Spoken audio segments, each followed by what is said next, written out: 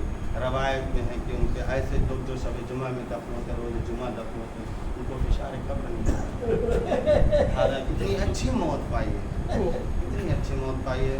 بہت ہماری جب سے ان کی ملاقات کبھی ملتے تھے، بہت ہی مہربان اور مہر و محبت رکھنے والے، ہر ایک سے سلام دعا۔ انسان کی اسی اخلاقیات انسان کو یاد آتی ہے، اور یہی شخصیت باقی رہ جاتی ہے۔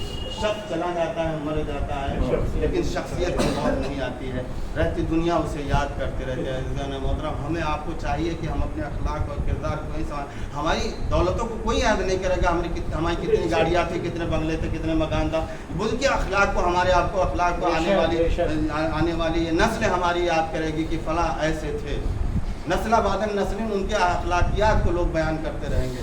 لہٰذا عزیزان محترم، آپ خوش نصیب ہیں کہ آپ کے ساتھ اتنا بڑا مجمع ہے۔ کوئی سکینہ سے پوچھے، آج بھائی بھی موجود ہیں، ہمارے خیال سے ہو سکتا ہے بیٹیاں بھی موجود ہو، گھر بھی موجود ہو، ہمارے بیٹیوں کو مولا سمال سلامت رکھے۔ لیکن ہاں عزاداروں، جب خبر موت آئی ہوگی، ہر ایک چاہنے والے نے کم از کم گھر آ کے یا فون سے آپ کو ڈھارس دی ہوگی، اور امید دلائی ہوگی کہ گھبراؤ نہیں، ہر ایک کو ادھر سے جانا ہے، اس دار پانی سے رخصت ہونا ہے۔ عزاداروں، ارے آپ کبھی غور کیا کہ کربلا کے میدان میں ایک بچی تھی جب اپنے بابا کو یاد کر کے روتی تھی تو شبر تابیانے مارتا تھا، کبھی گوشوارے اتارتا تھا۔ عزاداروں، آپ خوش نصیب ہیں، میں کہوں گا مرحوم آپ بہت خوش نصیب ہیں، بڑے عزت و احترام کے ساتھ آپ کو غسل بھی دیا گیا، آپ کو کفن بھی دیا گیا، بڑے احترام کے ساتھ جنازے کو اٹھایا گیا، قبرستان میں بڑے احترام سے دفن کر دیا گیا۔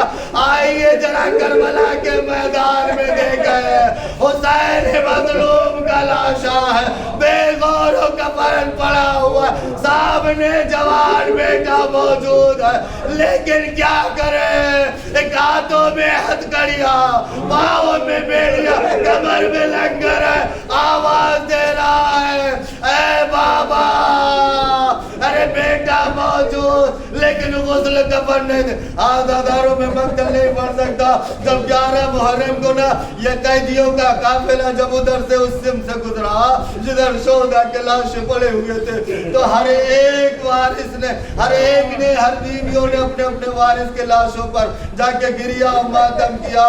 لیکن جناب زینب کیا کرے، ایک مرتبہ جیسے بھائی کے لاشے کو دیکھا، سید سجاد کو چہروں کو دیکھا سید سجاد کا چہرہ ارے زرد ہو گیا ہے، باپ کے لاشوں کو دیکھ کر ایک مرتبہ آواز دی زینب نے، اے بیٹا سید سجاد، ارے میں کیا دیکھ رہی ہوں، ارے کہیں روح کا فتح انصری سے پرواز نہ کر جا۔